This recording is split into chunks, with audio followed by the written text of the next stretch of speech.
What's going on, guys? It's Dre Bone 777 again. And what I want to talk about today was a very important subject that we should talk about. It's about the future of gaming, okay? Well, one of the questions that people have been asking about was, do you think that smartphones and tablets have an impact on gaming? Like gaming devices such as this, okay? Now, before I answer that question, let me just tell you fanboys and hardcore gamers something. Please respect my opinion on this, okay? Like, my opinions is going based off of legitimate facts and things that I do know, okay? So, before you give your comments and stuff like that, just listen to what I have to say first, okay? Well, anyway, do I think that the smartphone has an impact on gaming? Well, my answer is yes, and there are a few reasons why. Well, first of all, what I have right here, you just seen, is the PS Vita. I've been doing reviews on this for a long time, alright? And here's some things that I'm going to have to show you again that I showed in other videos. Alright? First of all, here are some things that the PS Vita has that smartphones do have. Alright? A touchscreen. Alright? And with a touchscreen, you got a user interface like this. You see what I'm saying? Smartphones had that. As you see, this is the first gaming device to really utilize the touchscreen a lot more than, just actually using the buttons. I know that the DS has a touchscreen, but most of the functions that are on here are done by the touchscreen. Like the home screen, you can't use the buttons, the directional pads or your face buttons right here in order to do applications. You really have to touch the screen in order to do it. Okay? So that right there tells me that smartphones do kind of have an impact on these handheld devices or consoles, period. Now, remember what I said in the video that the Vita is not just a gaming device. You were the ones that were talking about the PlayStation 3 and Xbox 360 had all these features that were similar to a computer. So you try comparing that.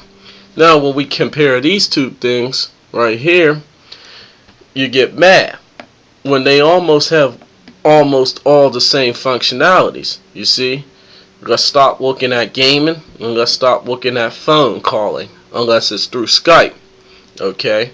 See, when you take those two features out of the game or out of these two devices, you basically get a tablet, okay?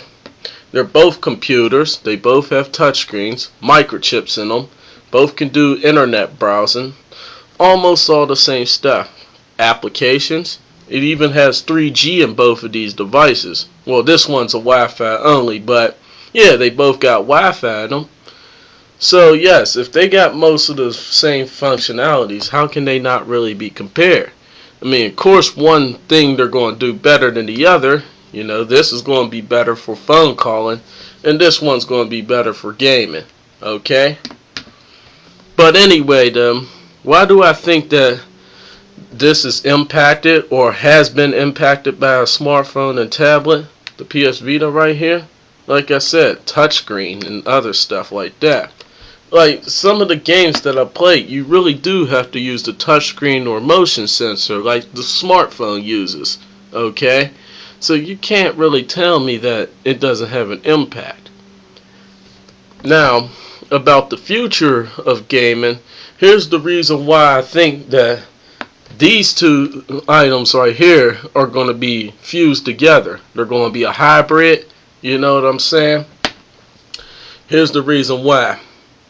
Well, first of all, we're talking about developers making digital download only, okay? They're not trying to use CDs and stuff like that no more, you see.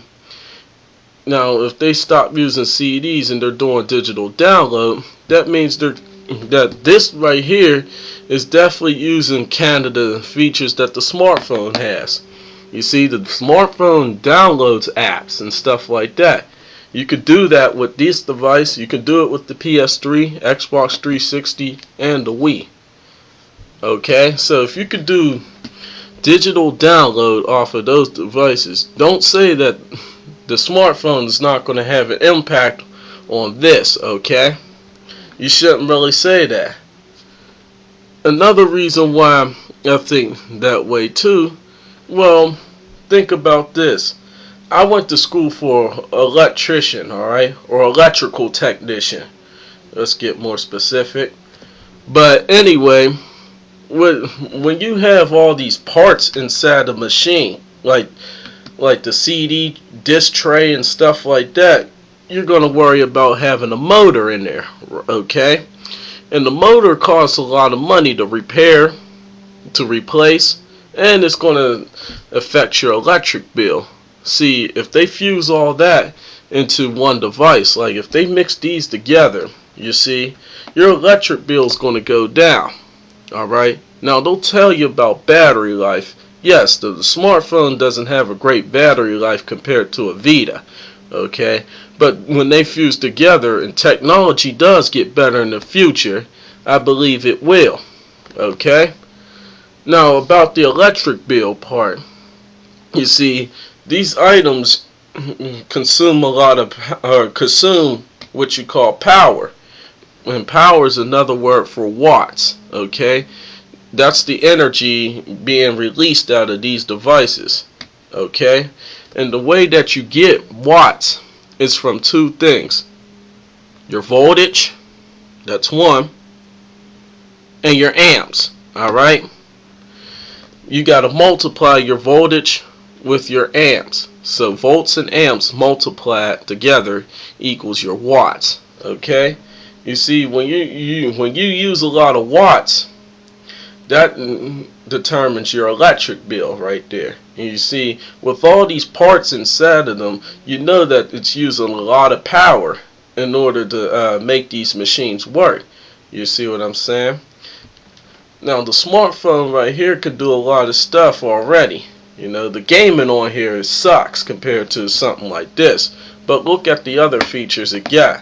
It could call people, it could do web browsing, it got all these apps, it's a GPS. In fact, there's a GPS in there. They finally put a GPS in this device. So how can you say that it hasn't been marketed towards like a smartphone or tablet? But let's get back to the smartphone, okay? You can even turn your phone into a Wi-Fi hotspot. And this is a computer in the palm of your hands. You see what I'm saying? So yes, I do believe that gaming is going to fuse with this in the future. Alright, and it would actually be pretty good.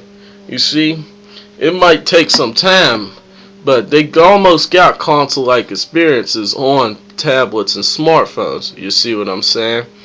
So, and they also have had controllers attached to these devices so they could play games on here if they had apps.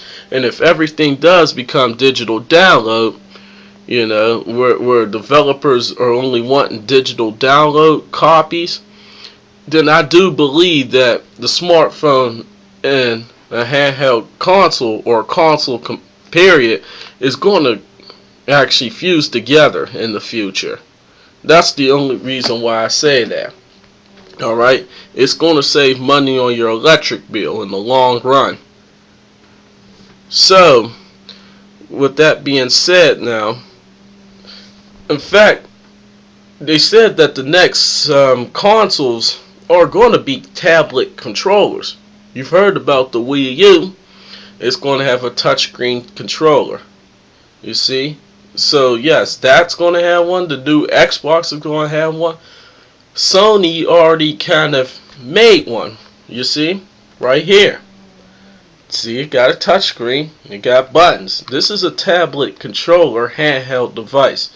That's what I call it. I compare them with smartphones and tablets because I want to market this thing right, okay? I like to see this device do good. But like I was saying, in the future, I do see that the smartphone and the handheld console or consoles period will combine with each other, okay, to make something new. It will change some gaming. I mean, like I said, the motion sensing and touchscreen stuff are not really new technology. They're just putting them together, okay? I mean, think about it. Motion sensing was way back in when the NES was here with Duck Hunt. That's motion sensing right there. That's the point to shoot at the screen. You see what I'm saying? Then you had the iToy. That's a motion sensor, proximity sensor right there. So how can you really say that they might not change this with this? Alright? How could they not fuse this together? Technology does get better in the future. So yes, I do believe that gaming will change. And another thing is this. If it appeals to the casuals, this is the big thing right here. If it appeals to the casuals, that's how it's going to sell. Alright? You might think as a hardcore gamer or a fan that you make sales and stuff, and you do in the beginning, but in the long run, it's the casual who changes the game. That's why they made the Wii towards casual people. That's why the Wii is still so good, even though the graphics weren't as great. But you gotta remember, if the motion sensing and all the other stuff is going to appeal to casuals, that's who's going to determine the sales of that company. Okay? So remember that too. If the casuals make it a trend, make it a fad, then yes, it's going to be popular in our culture, and it's going to sell real great. Okay? So that's all I wanted to say for today. So do I think future gaming is going to change? Yes, I do. But it's not going to be necessarily for bad, okay? I never said it was going to be bad. It actually might be great, you see? And internet browsing or online gameplay would actually be better if these two actually fuse together. You see what I'm saying? And then you could take this with you on the go. It will be your phone and your personal gaming device. You see what I'm saying? It will actually have buttons to actually play games on. So yes, I do believe that these two are going to fuse in the future. Okay? But that was just my opinions. So if you want to give your opinions, like, dislike, or leave a comment on the section below, well, just give me your opinions, your thoughts about this, and I'll accept that. Or you, like I said, you could even subscribe. But anyway, those were my opinions, and I was trying to base them on legitimate facts. Well, I'm Drake Bones 777, and I'm out. Peace.